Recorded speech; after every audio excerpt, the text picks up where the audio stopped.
Brand new world of college football, baby, and we're living in it. And oftentimes, man, we are reacting to it. In a lot of cases, we are overreacting to it. What do we mean by that? We'll talk about it right now. Welcome into the Hard Count. It is Wednesday, October 9th, 2024. If you're new to this show, welcome. Just big old bear hug from a digital or a maybe podcast or however you're watching this. That's the kind of bear hug we're giving you. We're glad to have you a part of this. It's college football every single day. College football the way that you want it discussed. We got our hotel playoff for you a little bit later. If you have no idea what I'm talking about, stick around. We'll get to that. But I want to start with this. As I said at the open, overreaction is a heck of a drug. I've never really done drugs, I guess caffeine if you want to count that. But overreaction seems to be a drug that is intoxicating all of us as college football fans. And it's not without, some validity to it, but I think we need to just take a step back and unpack overreaction in the context of new college football. Because we live in a world of extremes, just college football or otherwise. We always talk about it's the greatest of all time, or that sucks, or it's amazing, or it's no good at all. And we find ourselves doing that week in and week out in college football. And I don't think it's with bad intentions, but it's just we are, passionate fans. And that's a big part of this. We'll talk about that in a second. But like Alabama, they beat Georgia. We're all like, they're the best team in college football. They're winning the national championship. They lose to Vanderbilt, and we're all like, they miss Nick Saban, don't they? Yep, this is not the Alabama that they told us Alabama was going to be when Nick Saban left. Like, all right, they are slowly but surely imploding in Tuscaloosa. People were saying that. Same thing about Tennessee. They say, oh, man, Tennessee, they're a college football playoff team. I said that. I still believe that. Lost to Arkansas? Are you kidding me? Like, what is this? What is this offense? A couple weeks ago, we're saying Nico Iamaleava is in the Heisman Trophy race. And now we're saying, I don't know if he's the guy, man. I don't know. I don't know if he's got the juice. You see how quickly these narratives change? There's a couple of Mentos to add to this Coke, all right? Mento number one. We have a very small sample size when it comes to making our opinions on these college football teams, because we are blessed and lucky and fortunate to talk about this sport all year round. There's only a guaranteed set of 12 data points. And so every single week, you factor in a new data point. Right now, we're going into week 7 of the college football season. So we have roughly 6 data points to work with. So each data point you add is going to wildly swing your opinion on that data set. Also, with some of these big boys in college football, Alabama specifically, on paper, there is like 2 to 3 games that really should test these superpowers. So one, if they lose one of those games, that's more data. We have another opinion on them from that data point. But if they were to lose a game outside of that set of 2 to 3 data points, I don't know, lose to a Vanderbilt, a team that nobody in their wildest expectations or dreams thought they could lose to, again, swings the data set all over the place. So you have that point of it in the sense that what I'm trying to say here is as you add data points, it wildly impacts your opinion, right? And we only have so many data points to work with there. I think we've said the word data points enough on this show already. The other part of this, as I already mentioned, we are just passionate people as college football fans, man. Like, this stuff matters to us, and nobody's apologizing for that. We live and die with how our teams do on Saturdays in the fall. You only get guaranteed 12, but we are going to be obsessive. We are going to be passionate. We are going to be operating at an 11 out of 10 every single Saturday. Make no apologies for it. However, studies have proven that obsessive passion can impair your critical thinking. Doesn't mean that you're stupid. Doesn't mean that you're wrong about what you're thinking. Doesn't mean that what we are seeing isn't real, but it does, again, impair our ability to think critically when we are obsessive in a passionate sense. And that's, again, what makes college football so great. So you don't apologize for that, but it's something you have to factor in when we're trying to get an accurate gauge for where these teams are in the college football landscape, whether it be Georgia last week losing to Bama, whether it be Bama this week losing to Vandy, Tennessee this week losing to Arkansas. Go up and down the line here. Oregon in the first couple of weeks of the season, playing close with Idaho, playing close with Boise State. Ole Miss losing to Kentucky. Like, it's already the most volatile sport in the world, but it gets even more volatile in the new landscape of college football because what I just said, it's 18 to 22-year-olds every single Saturday. Most of them going to class or supposed to be going to class. You don't know how they're going to perform on a Saturday. Like, they have other things on their plate outside of just the sport that they're at college to play. that's going to impact performance. It's not the NFL. It's not every single week you're dialed in 12 hours a day to your sport. You would hope that they're spending a lot of their time dialed into their sport if you're a fan of the team, but like we understand now, there's more variables involved here. There's more emotions involved here. There's more factors involved here. And so all of that is to say now, it's hard already to get a consistent average across the board for how your team is going to play every single Saturday. But in the new era of college football, with the transfer portal, I think the logos and how we view them outside of the big boys is impactful. Like Alabama loses to Vandy. Does that mean Alabama sucks? I don't think so. I think it's also worth noting Vanderbilt, if they don't get that quarterback in Diego Pavia from the portal, that game is definitely very different. Don't think that's a stretch to say. Vanderbilt went out and got 20 transfers. They're a different team from last year. Tennessee to lose to Arkansas. Is Tennessee fraudulent? I don't really feel that way right now. I mean, we could see over the course of these next few weeks, both these teams could be fraudulent, and we'll have a conversation about it. But Arkansas also went to the portal and got themselves 20 transfers. One of them being Taylor Green, who made a massive difference in that football game. And so what I'm trying to say here is we can no longer, I think, have the same view of logos year in and year out. Because the turnover via the portal with these teams, they're all changing and evolving, especially if they don't get the results they wanted the year before. They're taking, initiative and going and adding more talent to their team and changing the makeup of their roster and ultimately changing their outlook on their season compared to the year before. Like Arkansas was 4-8 last year. Didn't look like a 4-8 football team to me out there against Tennessee. And I'll say this too, our overreaction, it's a little bit more toxic for us as college football fans because it used to be very, very valid how we would view the sport. In the BCS model, you lose one game, hey, I don't know if you're going to be around anymore for the national championship race. And that's a whole other discussion we could dive into in terms of what was beautiful about that era in the sport. But in terms of the national championship picture, you lose one game in the BCS era, I don't know. Maybe you'll get in, maybe you won't, but you're definitely playing with fire there. In the 4-team model, lose one game, maybe you still have a chance. If you have some style points and if you play in the Big Ten or the SEC, you should feel good about your chances to be in the discussion if you win the conference. But if you lose 2 games, you're out. No two-loss team ever made the college football playoff in the 4-team model. I firmly believe that would have eventually happened, but neither here nor there. Now in the 12-team model, you can lose 2 games. I think it'll be a little bit of a logjam at the end of this thing when it comes to 10-2 teams. But still, 10-2 will get you in the college football playoff. But again, us as college football fans, we are creatures of habit, creatures of tradition, creatures of passion, that's for darn sure. And so we see a team lose a football game, and we say, we just write them off. We say, that's it. Especially, again, if it doesn't fit into those 2 to 3 teams that we thought they maybe should or could lose to. If it's outside of that framework, then forget it.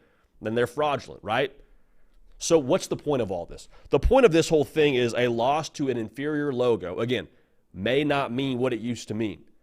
Vanderbilt's getting better every year. If they go to the portal and get themselves 22 transfers. Arkansas gets 20 transfers. They're a different team than the 4-8 outfit they were a season ago. That's the new college football. You can no longer look at a logo from one year to the next and expect the same result based on the team from the year before. The other thing I think is worth noting here with the point of this whole overreaction discussion in the new college football, there is more margin for error than ever before. We said that already. You can lose 2 games and still feel pretty good about your chances to make the college football playoff.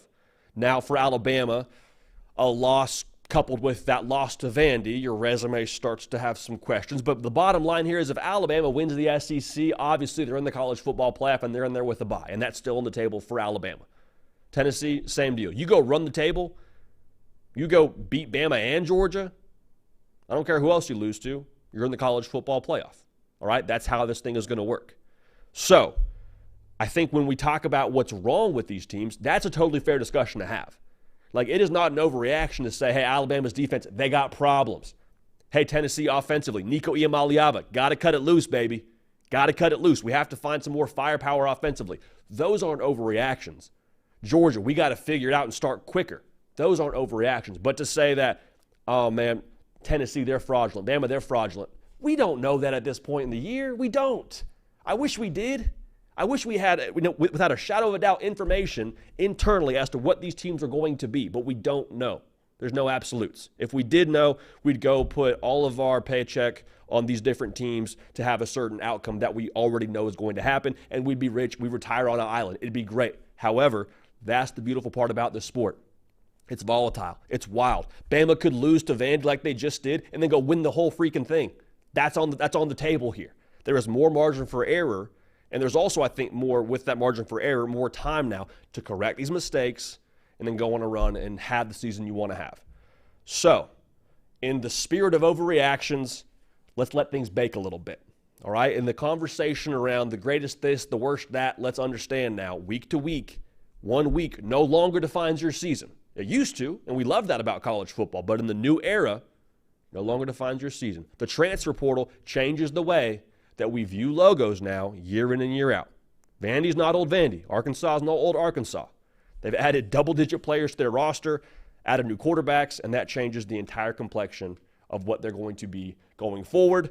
And until further notice now, that's going to impact, I think, some of these other logos across college football as well.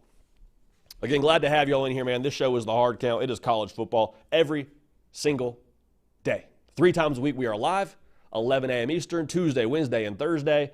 We got a podcast product out there for you. It's really just this show, and we put it into a audio form so you can put it in your AirPods, and hopefully it'll be a part of your Spotify Wrapped, because Spotify Wrapped season is approaching quickly. All right, I'm more of an Apple podcast guy myself, but if you want to get down with the Spotify, go ahead and get after it there. And again, hopefully we make your Spotify Wrapped, and that'll be a good time for everybody.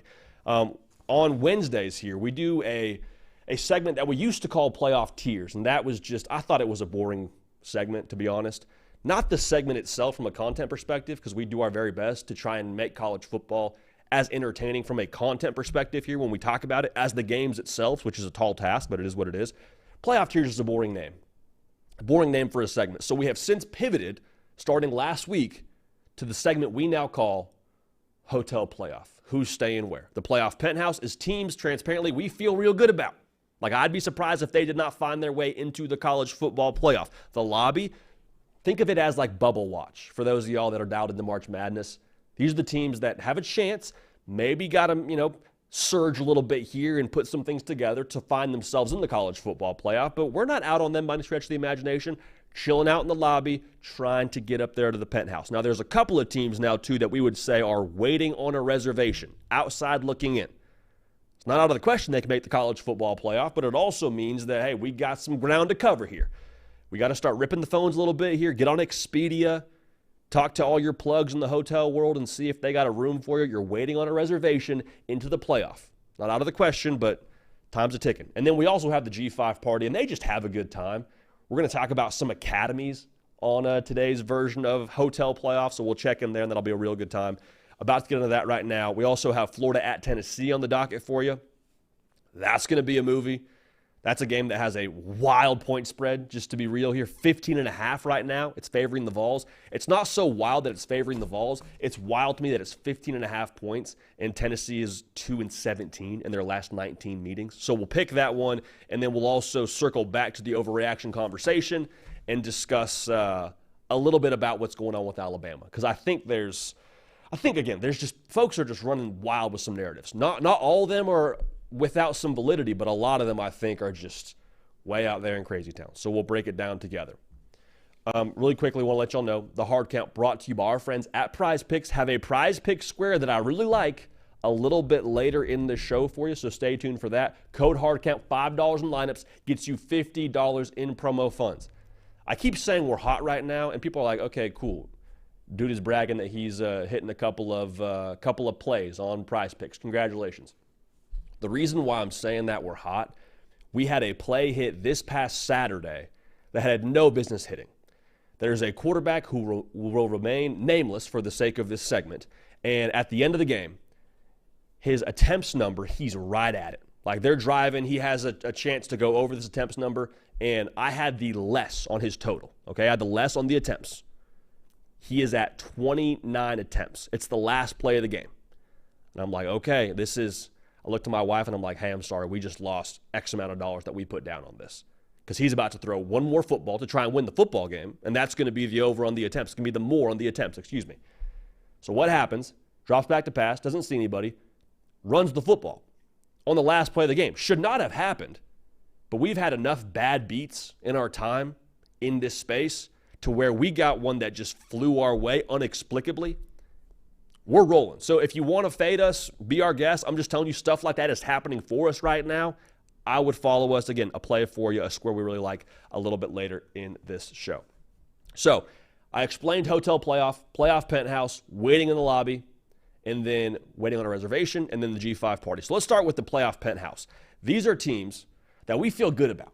Okay, this is not a prediction or a projection. This is just teams we feel good about as things stand right now in terms of their aspirations to find themselves in the college football playoff. And this is a team that's just been hanging out here for a while. Like, you show up to the playoff penthouse and they're like, oh, good to see you. So glad to have you here. Yeah, make yourself at home. That's my room in the penthouse. That's my bed. Don't touch that. But, like, you're welcome to stay anywhere else. Texas is rolling. They had a bye week.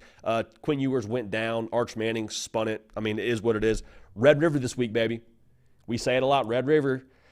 Delete logic from the factors when you try and break down this game. I think you can make a case and, have a pretty strong case for Texas being the most complete team in college football. They are top 5 in terms of points scored and points allowed. I will also say this. Texas got to chill out last week and watch all the madness ensue from week 6 of the college football season. Just because Texas didn't play during the chaos Saturday does not mean they are exempt from madness happening. Oklahoma feels pretty good about their chances every time they line it up with Texas. I think Andy Staples said this yesterday on the Paul Feinbaum show, and I think he was on the money. Oklahoma's not scared of Texas. And I'm not trying to make this a Texas-Oklahoma segment right now, but I'm just saying, if you're Texas fans, if you're a Texas Longhorn football player, like, comfort is the enemy of achievement here. Do not get comfortable. I know you're in the penthouse. I know you got a nice room. Do not get comfortable. Keep a good thing going. Their greatest advantage, in my opinion, is their experience. Quinn Ewers and him coming back for another year, we've seen it throughout college football the last few years. Having a dude at quarterback that's played a lot of football, whether it be J.J. McCarthy last year, Stetson Bennett the 2 years prior, that matters, especially in the big spots. Texas, as far as I'm concerned, could drop a game, still feel pretty good about their chances to make the SEC title game and to make the college football playoff and to do some damage when they get there. So Texas, this is not a ranking, but Texas right now, the best team in the sport, most complete team in the sport, and they are very firmly in the playoff penthouse. Ohio State, man, just belt to behind against Iowa. They're at Oregon this week. And this is the game now where if you're an Ohio State Buckeye fan, you say, okay, this is where we figure out how good we really are. What kind of chops do we really have? This is the team that I think if you were putting it together in like fantasy, or you're putting this team together just in terms of like a video game team, you would not be allowed to have all these players on the same team. To have Quinshon Judkins and Travion Henderson in the same backfield is nothing but ridiculous. It's just stupid. Emeka Egbuka and a freak show freshman wide receiver in Jeremiah Smith. Someone check his birth certificate. Stupid. I think we are vastly underestimating the impact that Chip Kelly as the offensive coordinator at Ohio State is going to have on this football team. Because people question what Will Howard can be.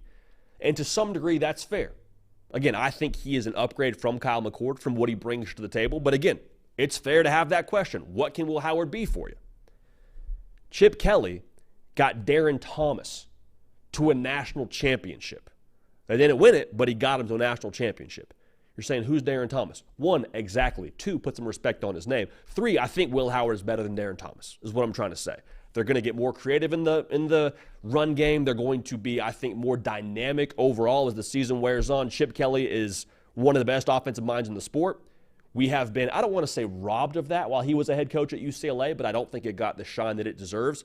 Watch Ohio State to be a wagon here, moving from October into November into the college football playoff. They're absolutely a playoff team, regardless of how this weekend goes, but I think they're definitely a playoff team. I'll say this too. We told you we had a prize pick square we really liked. Code HARDCOUNT, $5 in lineups, $50 in promo funds. I don't know the inner workings at Prize Picks, but I have to believe whoever sets the lines or sets the projections, is out of town this week. Probably on vacation, said, hey, intern, you got it. Intern, what do you want Jeremiah Smith's receiving total to be this week? Y'all, the intern put it at 68.5 receiving yards for the game. Jeremiah Smith will body bag that. He has gone past that total every single week to this point in his infant college career. So again, code hard account, $5 in lineups, $50 in promo funds. I don't know when the individual who comes back to Prize Picks and sets the correct totals will be back, so we're going to take advantage of this while the interns are setting those totals. Jeremiah Smith, the more on 68.5 receiving yards, and feel great about that. All right, so keep that rolling. Here's one we'll get pushed back on. This will be a good time. Alabama. JD, the playoff penthouse. It was Vandy. Are you kidding? We all saw Diego Pavia do what he did. Heck, we saw it too. We were here in Nashville, kicking ourselves a little bit. We didn't go to the game if we're going to keep it a buck right now. It was Vandy. Yeah, it's also the new playoff. It's also, I think, one of the most talented rosters in college football. It's also, I think, you make a case for one of the most dynamic offenses in college football. And people are down on Alabama, and it surprises me because I'm like, weren't we just sitting here a week ago and saying they were going to be the most difficult offense to stop in the country? Do we not still feel that way? Isn't Ryan Williams still Peter Parker out there in an Alabama uniform? Someone on Twitter sent that to me, and I strawberred as like, oh, man, Georgia's just cruising right along. We said that after they lost to Bama, and everyone was ready to sell Georgia down the river. Not everybody, but some folks were like, hey, Georgia, not the same Georgia team we've seen over the last couple of years. That's true. I will say that's true. It's not the same makeup when it comes to these Georgia teams. I think it'll have the same script. Because we see this every year from Kirby Smart, man. We see this. And for some reason, every year we take the bait. Georgia starts a little bit slow. Now, they played Bama early in the year. So I think that allowed them to get got when they started slow. And we all saw that. But Georgia, Kirby Smart teams always play their best football win in November and in December. All right, now December, obviously, you got to win the SEC, and you didn't do that when it came to last year. But the bottom line is they're going to trend upward. I do think going back to like the makeup of this Georgia team, it's going to have to be a little bit more quarterback-driven in my mind. I think Stetson Bennett played really well within the system.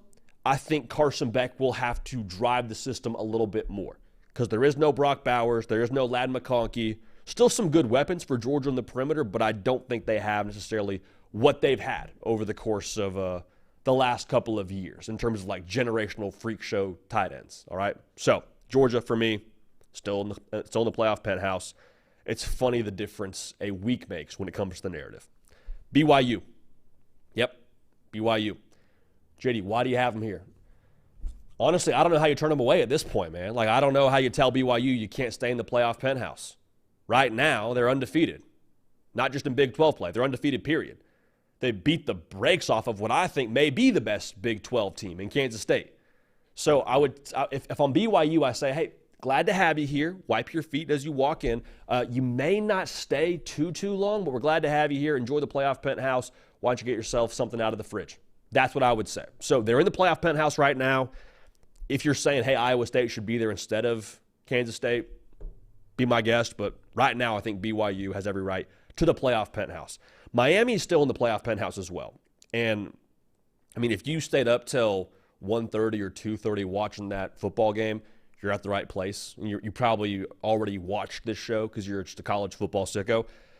That game against Cal made you very nervous because it was very similar in a lot of ways to the slow start in the first half to the Virginia Tech game the week before.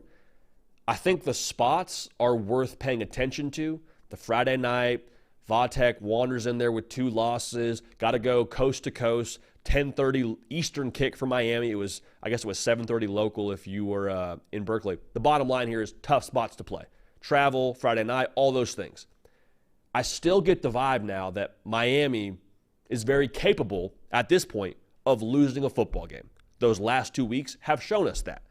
The difference is when Miami wobbles a little bit, if they do go down, whenever they get back up, they're throwing haymakers. Cam Ward has the ability to put on the cape and JanSport them, backpack style, carry them on his back to a win. He's done that 2 weeks in a row. The thing that's scary now is I don't know that this Miami roster, all the portal pieces, have totally gelled just yet, excluding Cam Ward. Like I think there's more under the hood talent-wise for this team.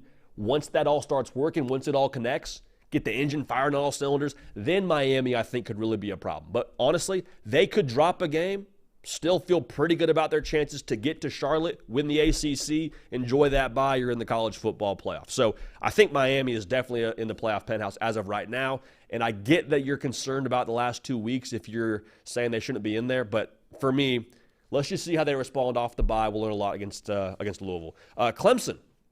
Hey, good for Clemson being in here, baby. Good for Clemson being in the playoff penthouse. We've had them all over this graphic throughout the year. Don't look now. Clemson took that loss to Georgia and just have been slowly but surely surging. And Clemson's probably like, dude, shut up. Stop telling people about it. Like, hey, quiet down. We like not being talked about. We like flying under the radar. We're cool with the Roy bus, the rest of y'all, for those of y'all unprivy, if that's a word, to that acronym that Dabo Swinney likes to use. I have Clemson in this group because I think they're going to honestly run the table the rest of the way. As of right now, there's no reason to believe they wouldn't if they play their best football the way they've been playing it. Averaging 8 yards a pass, the offense is explosive. The Clemson defense is still the Clemson brand defense we talk about. Even if they get to the ACC title game and lose, if they're 11-1 and they're the ACC runner-up or the ACC champ, if they're the champ, they're obviously in. If they're the ACC runner-up at 11-1, they're still in the dance for my money. So right now, I think Clemson's got a little bit of margin to work with. No such thing as a good loss, but if you were going to lose, having it be to the number one team in the country, week 1, probably not a bad place to be. So that's the playoff penthouse as of right now, heading into week 7 of the college football season. Now, let's get down the elevator here and go check in what's going on in the lobby. And the lobby for us, for those of y'all that are new, it is essentially like the teams that are on the bubble. Could definitely see them getting the playoff penthouse. It's a couple of elevator buttons away. That's all it is. Got to get a key card to get clearance up there, but they're definitely still in the mix. And Oregon, if they go out and beat Ohio State this weekend, they will easily move from the lobby up to the penthouse. Not just that, they will have someone taking their bags up for them to the penthouse, all right? They beat Michigan State on a Friday night. Good deal. Sometimes you see Friday nights get a little bit weird, get a little bit quirky. Dylan Gabriel, couple of picks. You don't love that. They were in the red zone. It is what it is.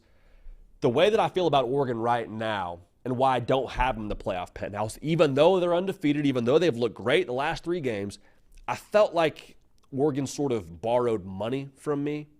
You know what I mean? Like going into the year, y'all, we were on the front line saying, hey, how about Dan Lanning and those Ducks? Dan Lanning, man, he might be the next great coach in college football. He recruits at a certain level in their culture and the unit. Like I was drinking all the Kool-Aid, and I'm still drinking the Kool-Aid. I was guzzling it. Now I'm sort of sipping it, enjoying it more so. But I felt like we made a pretty strong deposit on what Oregon football would be. And so with the way the first 2 weeks went, I got concerned. Again, felt like they borrowed my money there. So the reason why I don't have them in the playoff penthouse right now, even with them being a top 5 team according to the rest of college football, I feel like they're still paying back their debt a little bit. Now, you go beat Ohio State. Again, you pay that debt off in full and then some. You got some credit to work with, got some promo funds. However, need to see it in the lobby right now, waiting on the elevator. Oregon still in that mix. Speaking of borrow and trust, how about Ole Miss? I know the loss to Kentucky, it is what it is, but hey, bounce back in South Carolina. It's a good vibe. Y'all, you got to go to Baton Rouge, play in Death Valley at night. A lot of people go to Death Valley at night. Very few come out in terms, I shouldn't say people. That sounds kind of morbid. A lot of teams go to Death Valley at night and come out with a loss. LSU's been thinking about this one. Andy and Ari on 3 talked about it this morning on their show. Another reason to be subscribed. Playoff vibes all over it. I think Ole Miss has another gear, though. I really do. And I think in a spot like this now, with LSU back against the wall, playoff kind of atmosphere, it should be a playoff kind of volume if you walk into Death Valley in that game. As much as we talk about the talent for Ole Miss and we sort of excuse the culture variable for them, which is funny because of how often they go to the portal, Ole Miss has a culture, okay? And they actually talk about it a good bit. They talk about having the pro mindset. What does that mean? Handle business. Don't let the external variables factor in. It's a nameless, faceless opponent, to take Josh Heupel's verbiage. Like, that is who Ole Miss essentially claims to be. And it's funny, we kind of excuse culture when it comes to Ole Miss. We talk about it like it doesn't really matter for them. Y'all, culture, make no mistake about it, is going to be what allows Ole Miss to get to where they want to go. I think culture is a big reason why they were able to hit the reset button and go to Willie B and get a dub. Culture is the reason why if they go beat LSU at LSU after Brian Kelly's got a full week to prep for them, it will be a culture thing. Because I think talent only gets you so far. We talk about that. Talent gets you in the door. Culture allows you to kick it down and go do something with it. So if Ole Miss achieves the level of success they want to achieve, give Lane Kiffin credit, yes, for the roster, maybe even more so for culture and being able to respond from a loss, go into a hostile environment 2 weeks in a row now and get it up. Penn State probably feels like they should be in the playoff penthouse, and if you feel that way, I get you. All right? Hey, I understand. And honestly, if you made a strong case against me and pushed back, who am I to disagree? I mean, it's our hotel playoff, so I guess that gives us some right to disagree. Suffocated UCLA. Absolutely it wasn't something you want to watch in the fourth quarter. Now, it wasn't always that way from start to finish, but it ended up being that way. The thing with me with Penn State is, like, you got USC this week. You got to go to USC. This game lacks some luster now that it had during the first parts of the year. Because USC beats LSU, and we're like, oh, boy, baby, October 12th, Penn State going to the Collie. Can't wait for that one. That'll be a good time. And now USC, having also lost to Minnesota and Michigan, they are more than likely out of the college football playoff equation. They do not currently have a reservation at hotel playoff. Spoiler alert. The thing I want to see from Penn State before we move them up into the penthouse, I want to see them look like the bully that I think they're supposed to be. Because look at the rankings, man. Like, Penn State is the second best team in the Big Ten.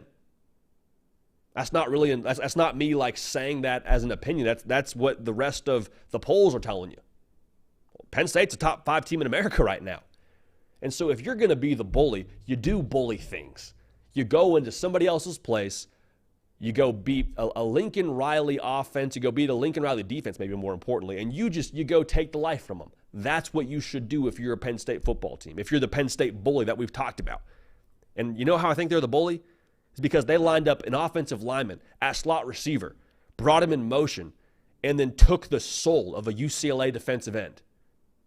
Not an outside defensive end. My dude was wearing a number in the 90s, and he just absolutely took his breath from him. That's a bully move. I want to see that against USC before I move Penn State up. Texas A&M, welcome to the party, baby. Hey, no, you don't have to wait for reservation right now. You're in the lobby. You're trying to get up to the playoff penthouse. Why? Because they absolutely just took Missouri to school and got them another degree. So shouts to Missouri for another degree. Good for y'all. It pays to have more degrees these days, from what I hear. Big boy Missouri, and everyone's going to talk about the lost Notre Dame. Y'all, the lost Notre Dame, I don't think it's looking great, but like it's Notre Dame's doing their thing. They haven't lost since then. They beat a good Louisville team. I think they have as navigable a path as anybody to the college football playoff, does Texas A&M. If they go 10-2 with only a loss to a top 10 team, and then they lose to, call it Texas at the end of the year, and I know you hate that if you're an A&M fan. I get it. Don't worry. I understand. Say Texas is a top 3 team in America. Say Texas is the best team in America when you play them. In your loss to a top 10 Notre Dame and a loss to Texas, I think you're in the college football playoff. We talk about it a lot. Got to walk the tightrope here. Got to avoid the grenades from South Carolina on the road and going to Auburn. I get that. You got LSU still, but I'm just saying if you go 10-2, you're going to be in good shape.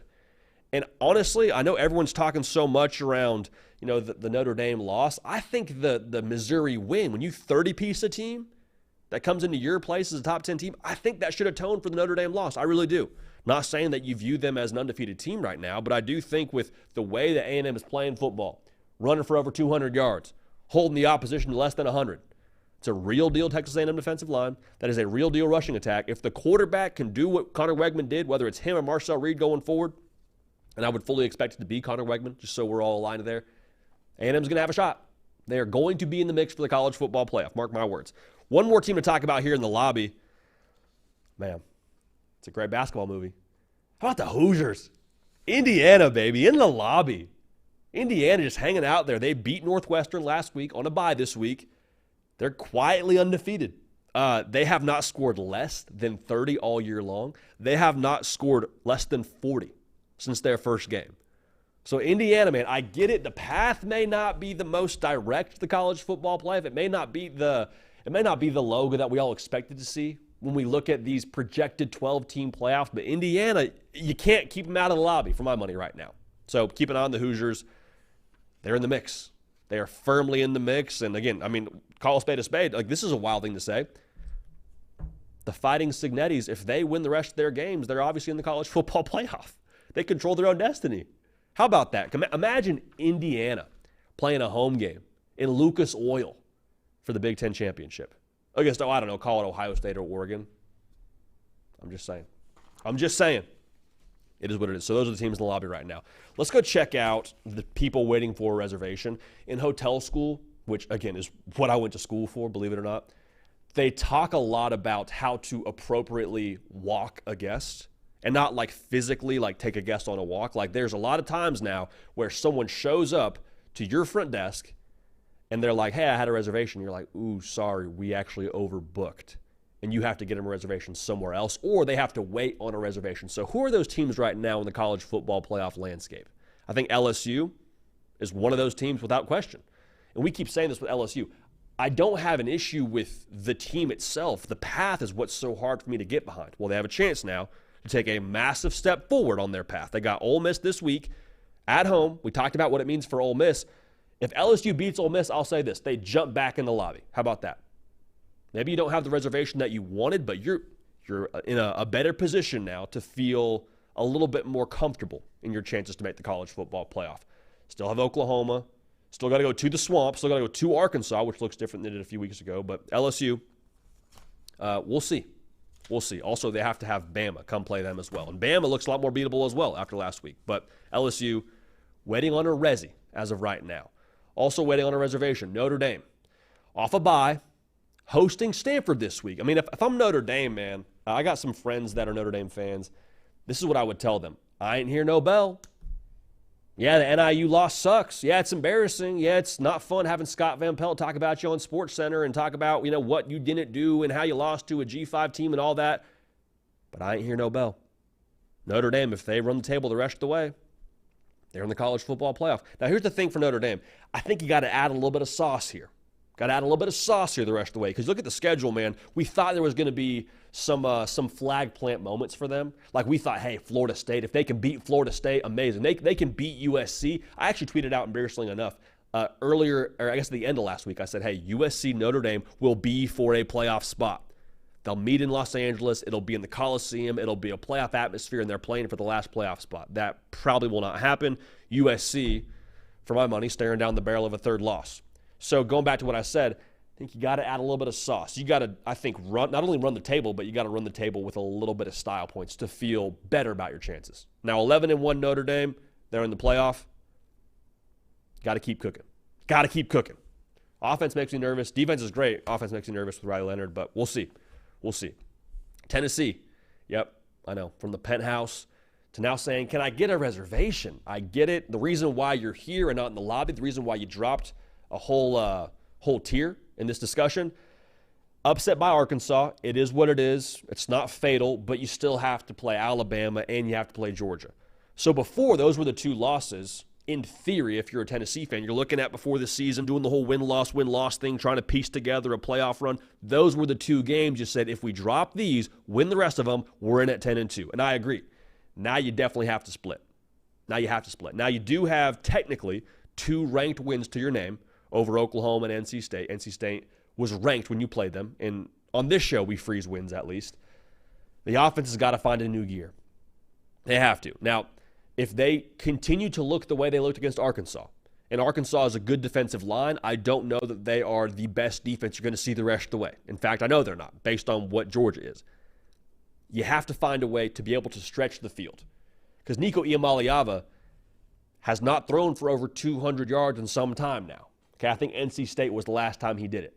Need to see some more juice offensively. Now, as much as that's frustrating, if it truly is just about pulling the trigger for Nico Iamaleava, if that's all we're talking about here, letting it rip a little bit more, feeling comfortable and confident to let it rip, I think the good news if you're a Tennessee fan is this staff in Knoxville, I believe, has the correct personality, which sounds funny to say, to be able to empower him to cut it loose. Like, one, Josh Heupel's a quarterback whisperer. He's not just saying, hey, this is what I think you should do. He's like, no, hey, this is what I did as a quarterback to help me be successful. Here's what I can tell you. That's beneficial. 2, just the personality of Josh Heupel, where he's like, to me, he's got a cut it loose mentality about himself. It's a quiet confidence, but overall, like, when you feel empowered as a player to go ball out, you're going to be able to play a little bit more free. So it sounds sort of philosophical, as Will Compton would say, sort of a sleeper assessment, but I think that's the case. And if Nico can pull the trigger and they can create those plays downfield, all bets are off. Tennessee's thinking playoff again, and they find themselves in the college football playoff penthouse. Now, one more sector of this we got to talk about, and it's not just one team. Whenever we request these logos the day before, or request these graphics with the logos on them the day before, obviously I'm saying, hey, can we get a Kansas State logo here? Can we get an Alabama logo here? And we're sort of sorting out the playoff penthouse, or the hotel playoff, if you will. Waiting for a reservation, I just said, can we get a Big 12 logo in that section? Can we just get a Big 12 logo in there? Because it's madness. And for those of y'all that know me, I have a fascination with gorillas, which means that I have a fascination with the movie series Planet of the Apes. And there is, I think it's not the most recent movie, but the movie prior to the most recent one, where one of the apes does the, oh no, and that kind of went viral on social media. That clip, that meme, I guess you would say, perfectly encapsulates where we are right now in the Big 12. You look at what's going on out there, you say, oh no, oh no, oh no. Why? Because we have a bunch of teams now that are all just myrtleizing each other for a spot in the college football playoff. Let me read you the teams with 0 conference losses. Remember now, BYU is up there in the penthouse. No losses. Also, you got Iowa State with no conference losses. You got Colorado with no conference losses, Coach Prime and company. Texas Tech, no conference losses. West Virginia, no conference losses. So we're doing the math here. They can't all finish with no conference losses. All right, and more specifically, with that being the case, I don't think that we're going to find a situation where more than one team from the Big 12 makes the college football playoff. So that's the team with no conference losses. Here are the teams with one conference loss. Kansas State, who I think might be the best team in the Big 12. Arizona State, Arizona, Cincinnati, and UCF. Oh, no. That's how it feels. I'm just telling you, that's how it feels. Those teams all waiting on a reservation. BYU right now in the penthouse, but a lot of teams going to be in the mix for the Big 12 there. We'll pat ourselves on the back, too. We had Texas Tech before the year started. In Jerry World, that's still intact. They're still there with 0 conference losses, are the Fighting Joy McGuires. Let's check in on the G5 party, man. Ain't no party like a G5 party. They got Grove Street just blaring out of the Huey boom or whatever speaker they want to use out there. Boise State, currently the lead dog, if you ask me. Ashton Genty, a walking highlight reel. There was a hilarious thing on social media going around yesterday of Ashton Genty in the backfield and then a side-by-side picture of Michael Mayer and saying Ashton Genty just kills people. He's been killing defenses. It is what it is. I think you have every right to have him in your Heisman conversation. I think right now he's actually the betting favorite to win the Heisman. That's another discussion for another time. They just I don't even know what – I was going to say tromped. I don't think tromp's a word. They trotted it over. They destroyed Utah State, all right? They go to Hawaii this week. Boise State's got a one loss on their resume. That's to a top 5 Oregon team right now. 3 points, like Boise State, lead dog. UNLV, yep, still in the mix. Still in the mix. They're like an Elton John song, man, still standing.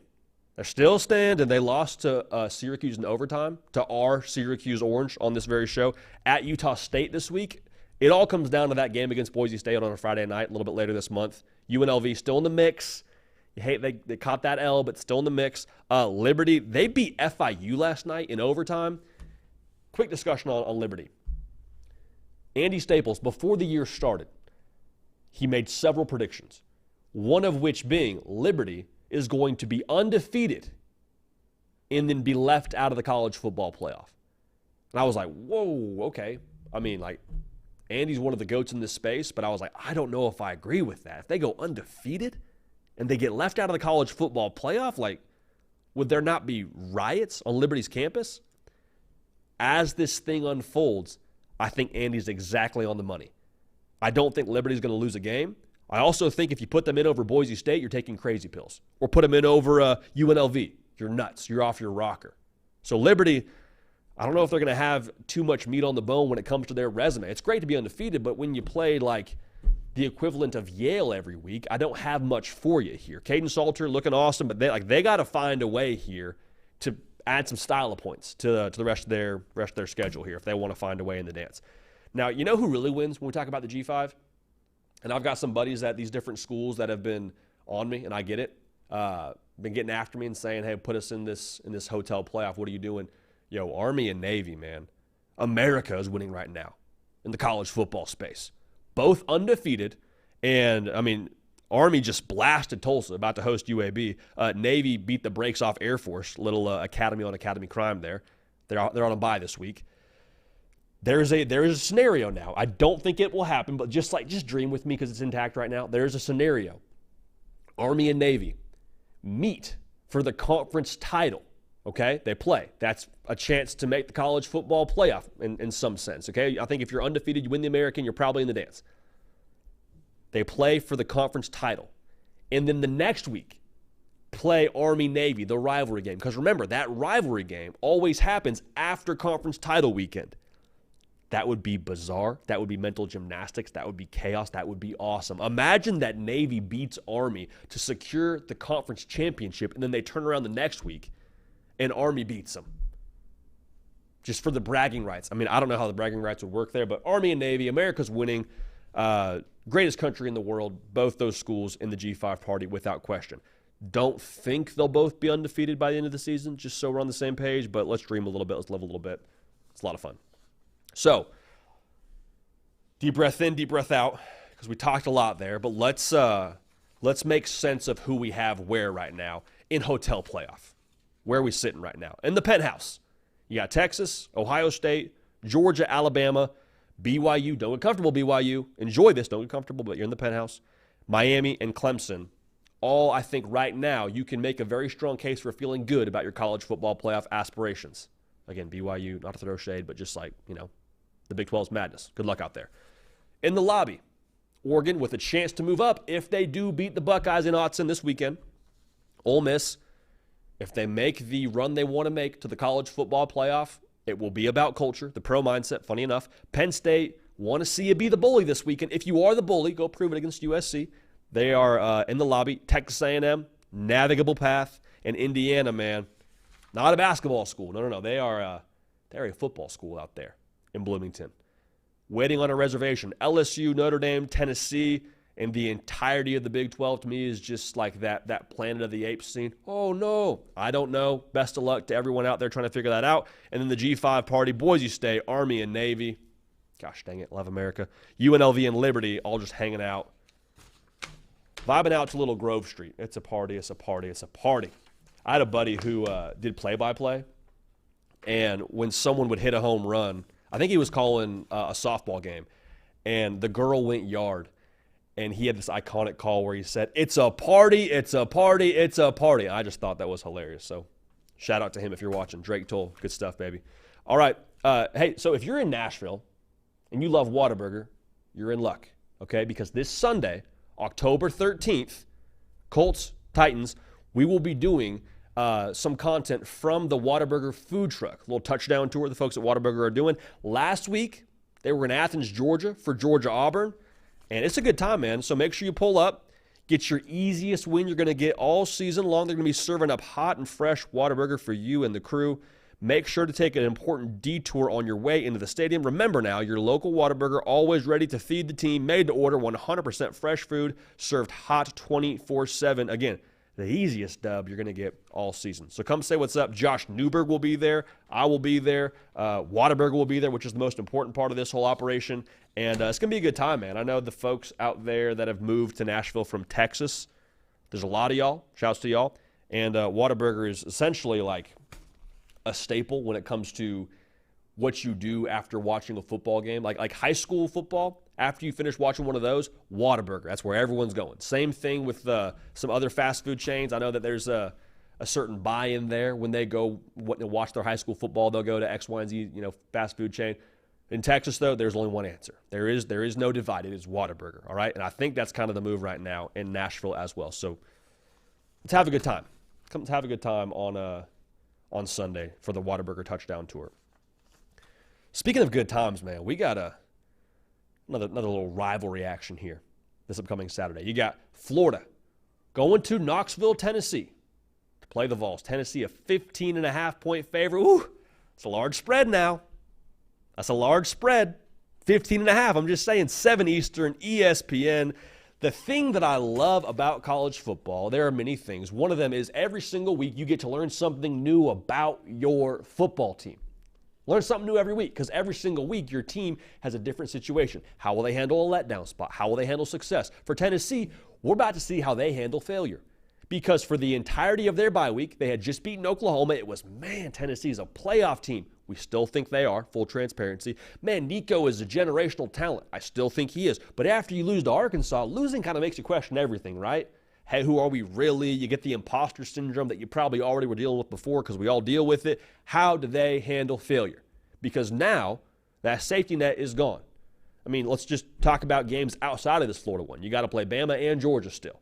So if you want to drop this game by looking ahead to those, be my guest, but it would be something that would not serve you well and would obviously not serve your playoff aspirations well.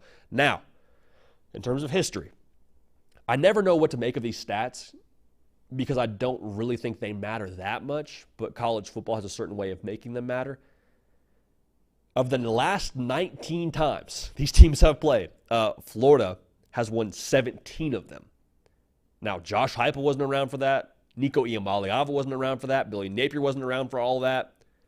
But still, I mean, a trend's a trend, man. 2-17, your last 19, I don't know. It is what it is. For Florida, man, they're living out right now, as I was putting this segment together, they are living out the scene from Step Brothers where John C. Reilly thinks Will Ferrell is dead. And he goes out into the yard and starts digging a hole. And then Will Ferrell stands up and takes the shovel from John C. Reilly. And John C. Reilly says, I thought you were dead. I saw you die. Will Ferrell goes, I'm alive.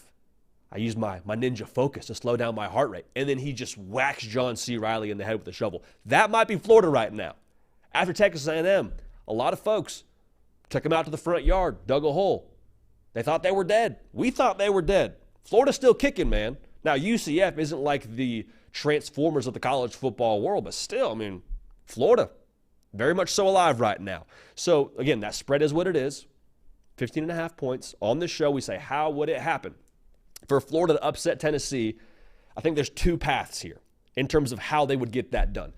The first is a little bit less likely, but let's at least unpack it. It would be Florida finding a way now to impose their will on the ground. Again, I don't think it's likely. Tennessee is allowing 1.9 yards a carry. But let's just say Billy Napier gets in his bag and this Florida team comes together and they put all of their willpower and their Florida-Tennessee magic into this spot and they just find a way to move the line of scrimmage. I don't think it's likely, but in a letdown spot, you just lost to Arkansas if you're Tennessee. We'll see how they rally the troops. I don't think it's the most irresponsible question to ask. Can Florida find a way to muster enough willpower, maybe, I don't know, maybe have a little bit of money on the ground, find a little bit of juice on the ground. Now, the more likely situation, if you're asking me, is Florida finds a way to be dynamic offensively. In a perfect world, you'd have Trey Wilson available for this game. Now, we are shooting this on a Tuesday. We're live on a Tuesday, as we always are, so make sure you're subscribed. We appreciate you for that. But the injury report's going to come out throughout the week. We'll get our first one tonight and have a gauge for Trey Wilson. He was out against UCF. He is lightning in a bottle. He is the Swiss Army knife for that offense. And if you remember correctly now, last year in Gainesville, when Florida won this football game, Trey Wilson early on in that football game, even though he actually ended up leaving that football game pretty early, he was the game plan. It was Trey Wilson speed sweep left. It was Trey Wilson underneath in the crossing route right. Like they were feeding him the football. Whatever it was, they liked the matchup with Trey Wilson. He makes them dynamic. You got to be dynamic, I think, to be able to get this Tennessee offense, or a Tennessee defense rather, off balance. Maybe as importantly, to score with this Tennessee offense if you're Florida, all right? So, how does that happen? Again, maybe it's misdirection, maybe it's going into the bag of tricks that you maybe haven't shown just yet, but there's got to be something dynamic about Florida in this football game, because I think if you try and play them straight up, if you try and just do your whole complementary offense, run, pass, run your basic stuff, again, far be it for me to tell you I know exactly who the Florida offense is from a X's and O's perspective, but I don't think you beat Tennessee if you play them straight up. Just my opinion, and I think that's Vegas' opinion as well, with the spread being 15.5. Now, defensively, how do you handle Nico Iamaleava? How do you handle him? Because as much as people are saying, what is he really, still super talented. My My best bet, if I'm Florida defensively, would be to test his patience and say, Nico, we'll give you underneath stuff. That's fine. You want to check it down. You want to have the easy access throw out there to Brew McCoy. You want to throw it out. Like, hey, we'll give you all that. Now, if you're going to do that, if you're Florida, you better freaking tackle, all right? Better eat your Wheaties and take your Flintstone gummies in the morning and be ready to roll, all right? Because we can't have this thing where we check it down to Brew McCoy and then he goes and runs a roughshod, breaks a tackle or two, and he's off to the races. That's not good ball, okay? But if you say, hey, we'll give you that, we'll give you that, we'll give you that, that being like 5-7 yard completions, whatever. Obviously, you don't love giving up yardage. It is what it is. You'd much rather create negative plays. But if you do that, my question is, with all that's going on throughout the last couple of weeks and everyone talking about the Tennessee offense and them not being as dynamic and explosive, how much of that impacts this Tennessee operation? How much of that impacts Nico to where he says, all right, man, I'm going to take some swings here. I'm going to take some daddy hacks, if you will. And there's a time and place for daddy hacks. But however, when you are throwing into off coverage as a daddy hack, that typically is not a recipe for success.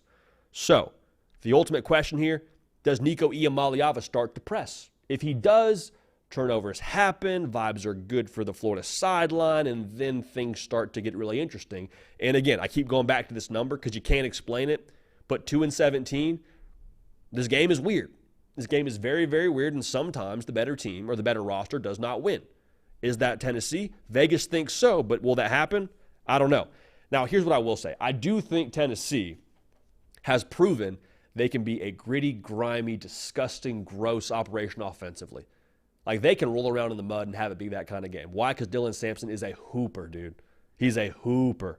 He went off in the second half against Arkansas. We all saw that. He has a walking 100-yard game on the ground. I think that with Florida's defense, I don't know they'll be able to contain him for the entirety of the game.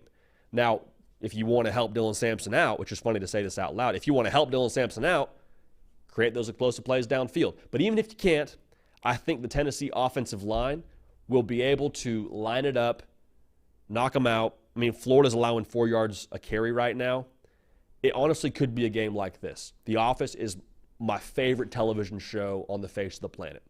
Right up there. I mean, you talk about Breaking Bad, another video for another time when you talk about favorite TV shows. The Office, though, a lot of wisdom in that one. A lot of wisdom. And there's a quote there from Michael Scott when he is asked about firing an employee. He compares it to going hunting and shooting a deer. And he says, yeah, I shot a deer once. It took me about 4 hours. Did it with a shovel. Why do you ask? That might be Tennessee in this situation. It may not be the clean shot at the deer that you want to get. It may not be the 40-point outbreak from this offense where they look how they're supposed to look and you would like them to look if you're a Tennessee fan. If they do, phenomenal. That's great. It might be the situation where you got to take a shovel for 4 hours to Florida just to find a way to get the job done. So as morbid as that sounds, I think Tennessee does win the football game in shovel to deer kind of fashion. I think they end up winning 34-21. So I think they win. Hear me clearly. Tennessee, Florida. Weird logos, not weird logos. Weird things happen when these logos get together. Do not touch the spread. Same thing we said for OU, Texas. I would not touch the spread if I had latex gloves and protective equipment on. Wouldn't touch it. All right. So we think Florida wins. Excuse me. Gosh dang it. Dang it. Tennessee wins. We think Florida covers. So if that's a win for you and you bet the Florida spread, then good for y'all. Good for y'all. All right. I think I did that yesterday, too, talking about Colorado and Kansas State. Never good to say the wrong team when you're predicting a game, but nonetheless, we move on. We press forward. Speaking of pressing forward, man, everyone's just kind of I don't want to say given up. That's maybe the wrong way to say it. Let's restart this. People are overreacting when it comes to how we feel about Alabama and how they maybe are perceiving Alabama the rest of the way in the college football world. I think it's off the rails. I think it's crazy talk. And I think, honestly, we need to just have an honest discussion about what's really going on at Alabama. So make sure you're subscribed. If you're watching live, appreciate you, man. You're a real one for watching live. Making time, whether you're at work, whether you're studying for school, whatever you're doing. We appreciate you being dialed in. Make sure you are subscribed. If you're watching after the fact as a one-off video, go ahead, hit that subscribe button. We are right on the doorstep of 200K subs. That's all y'all, so we appreciate you for that. So as I said, the overreaction around Alabama losing to Vandy is off the rails. And on the surface, I get it. Because you see the Vanderbilt logo, you see the Alabama logo, you're like, those two, the logo in gold should never beat that script A. On paper, you would be right. We did a whole other segment on where college football is right now, and I just said I think Vanderbilt, with the transfers they got Diego Pavia, they got 21 other transfers. That made a massive difference, okay? So we'll leave that there. But again, Vandy should never beat Alabama. So people are saying Bama's fraudulent. People are saying, they are no longer the Bama that they were under Nick Saban. And to some respect, you would say, yeah, it's a different Alabama than it was under Saban with DeBoer, and it should be. That's why you hired Kalen DeBoer, to be Kalen DeBoer's version of Alabama, not to do his best Nick Saban impersonation. But what's true here? Maybe we start with what's true by addressing what the problems are. In the game against Vanderbilt, everything was the problem. Okay, everything was the problem. My belief here, and I can't prove this is how I feel, this is what I am taking 1 + 1 and saying equals 2. My belief is Alabama beats Georgia, sees Vanderbilt on the schedule, says, oh, thank goodness, and probably during the week don't take Vanderbilt as seriously. Again, I can't prove that. I'm not within those four walls. I could be dead wrong. But on game day, it did not look like Alabama took Vanderbilt seriously. I'm not here to recap that game. That's just what I'm saying. I would also say, when you try and point the finger at one specific spot, it's the defense, it's the offense. It's you win as a team, you lose as a team. That's a cliche, but in college football, it's real. It's very real. And when you talk about what the problem is going forward for Alabama, if they have a weak copy and paste they had against Vanderbilt in terms of preparation, in terms of intensity during the game, whatever you want to call it, they'll get beat again. They will absolutely get beat again. If, again, only if they duplicate the output and potentially the preparation, I would guess, they had against Vanderbilt. So here's what I think is maybe going too far. People are seeing the Malachi Moore clip of him being visibly frustrated, losing to Vanderbilt, and doing some things that I think he regrets. He waves off a sub trying to get on the field when he's still on the field and taking a knee. He kicks the football, it looked like, at the end of the game, and just crime of passion, if you will, a football crime of passion. Letting it all hang out, being emotional. And this is a story I haven't told before, but I'll tell it right now. When we went to Texas, Alabama a year ago, we were on the field as Texas is taking a knee to finish that game out. Right behind us is the Texas fan base. They're going crazy. They're fired up. They just beat Alabama in Tuscaloosa. They're fired up. It's all setting in. Malachi Moore is pacing back and forth. You can probably go watch the podcast copy. Malachi Moore is like the most visibly frustrated human being on that playing surface, sideline or otherwise. He is livid. Now, he didn't kick the football. He didn't wave off a substitute, none of that. But he was very visibly frustrated, the way that he was frustrated like he was against Vanderbilt. And so the tricky part about unpacking this is you don't want to excuse that kind of behavior, right? Like Malachi Moore released an apology. He knows he was wrong. He knows that's not something that he wants to identify with in himself and be the kind of player he is or the person he kind of is in that situation. He gets all that. I would say this. I would much rather have to dial it back if I'm Malachi Moore or if I'm Kalen DeBoer, have to dial back that passion and that frustration with losing, that just allergic nature to mediocrity, than I would to try and have to fire my guys up if they're losing to Vanderbilt. Okay, so I'm not excusing it, but I will say, one, I think Malachi Moore just runs hot when it comes to his emotional tenor, when it comes to playing college football. It clearly matters to him. He loves this. He's a leader for that football team. People are saying Bama has a culture problem. What? What are you talking? A culture problem? You think because Malachi Moore doesn't like losing and visibly expresses that, there's a culture problem at Bama? I don't think those were good things. But to say there's a culture problem, absolutely ridiculous. You say, that never happened under Saban. Maybe not. Maybe not, but I don't think it means there's a culture problem because a guy is visibly upset because he came back to Bama to go accomplish great things. And in that moment, it's probably hard to see past the loss to Vanderbilt. So I get that. I hate that, but I don't think this is something that points to a culture problem. The other thing that's just hilarious to me, and we are going to show no mercy here, people saying that Kalen DeBoer maybe isn't the guy at Alabama, or Kalen DeBoer isn't cut out for the Bama job because he's wearing the T-shirt against Vanderbilt. This is one that I'm not even sure is worth unpacking together just because it's so just ridiculous. Kalen DeBoer had Georgia dead to rights 28-0 in a hoodie. Guess what he was probably wearing under that hoodie? A T-shirt. Like it freaking matters. Because it doesn't. It doesn't. And again, you didn't hire Kalen DeBoer to be a Nick Saban impersonator. You brought him in to be Kalen DeBoer. Whether he's wearing a T-shirt, whether he's wearing a button-up, he could be in a full-blown crimson tuxedo. It does not matter. His team was not ready to play. They got outcoached. They got outplayed. It had zero to do with his T-shirt. Bill Belichick's out here looking like a bum every single Saturday, winning Super Bowls. Does not matter. Does not matter, all right? Let's just make sure that's clear. So again, he's not Saban. Didn't hire him to be Saban. It is what it is. So all those things addressed, saying Kalen DeBoer is this and that, it's like, okay, well, he is also 108-13, is he not? That's pretty good, right? Okay, cool. So he knows how to coach football. Got that. Good. Bama still has national championship chops. JD, they lost to Vanderbilt. Yeah, I know. They also beat Georgia. Could have beat Georgia by more. Georgia adjusted. Georgia's really freaking good, and they made it close at the end and made it very interesting at the end. Could have lost that football game as well, but guess what? They didn't. Bama has national title chops. Bama also has real problems on defense. Real problems on defense. And Brooks Austin is a friend of the program.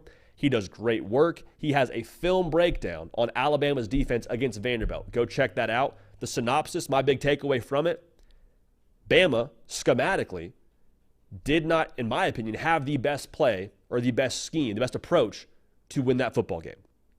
All right? Again, felt like to me, I don't know this. I don't want to speak authoritatively. The last thing I want to do is assume, but it looked like to me, Alabama felt as though they did not need to be complex to beat Vanderbilt. And historically, they would have been right. However, they weren't complex enough, and Alabama wasn't great on execution, and they lost the football game. So going back to what I said here, I don't think it's so much a personnel issue just yet. If it is, we'll know here pretty soon. I think that front seven is really good. I think that secondary is really young. Make no mistake, though, this is also the same defense that had Georgia confused for the first half. It had Carson Beck, Mr. Consistent, who had never thrown for less than like 65% completion percentage or 60% completion percentage in his career, had him turning the football over, giving it away like Halloween candy. All right, so let's just make sure we take in all the data points and not just the most glaring and disgusting one against Vanderbilt. It's got to be a thing now, if you're Bama, where you bring the juice every single time. And that's funny to say, and it sounds cliche and simplistic, but like that truly will be the difference for Alabama. I think they got to load the clip every single time from a gameplay perspective, got to load the clip every single time from an offense perspective. Like, it's going to be about Bama playing at their peak every single week. It's what it's about for everyone, every single week, always in college football. Honestly, it's what it's about in life, bringing your best to the table, being consistently the same team. If Alabama's the Alabama team that played against Georgia, against Vanderbilt, we're probably not even talking about Bama at all right now. But again, there was the letdown. It's a new team. I think Vandy's a lot better than Vandy used to be. It's not old Vandy. So just some food for thought there. One more thing I'll say, and I hesitated to say this because I think it'll be controversial, but I'll say it anyway. Vandy is not the old Vandy like I just mentioned. Who's to say that doesn't happen under Saban? Okay? If they go out there and they execute the way they executed, they go out there with that game plan, maybe that doesn't happen under Saban. But again, if they have that letdown spot like they did, and who's to say Nick Saban can guard against that? Because it sounds like they tried to during the week with the mouse traps and the rat poison and all that. Like, who's to say that Vandy's not just a better version of what they were and this Saban team is pretty young? Now, there's a whole other discussion to have there. Again, I don't think that happens, just so we're on the same page, if Saban's still the head coach. But I don't think we should just excuse the idea that Vanderbilt's not still a good team. Alabama took their eye off the ball. That was that. The one thing I will say, though, if Caleb Downs is still at Bama, maybe it's different. Maybe it's different. Again, I get that's not probably helpful at the end there to add the whole Saban context, but I'm just saying, all the overreaction stuff is just, can we all just calm down? Just take a 40 milligram chill pill and we'll just all be good. All right, how about that? Now, speaking of chilling, this is something that's not something that'll help you chill. It'll actually get you fired up. The Hard Count brought to you by our friends over at Huel. And here's the deal, man. I've been doing my very best to wake up early, get in here for the show, get all prepped up, and get ready to roll. So what I got to do here is get out of bed early, right? That's part of the deal. How do you get out of bed early? With caffeine. Huel, great meal replacement shakes. Also, some killer caffeine drinks, man. 200 milligrams right to the dome. I wake up, crack open a Huel right on my bedside table, take a few sips, 5 more minutes of the snooze, we're rocking and rolling. We got our day started. So if you're running late, no time for breakfast, and you're starving, we've all been there. Racing to meetings, practice, school, pickups, whatever it is.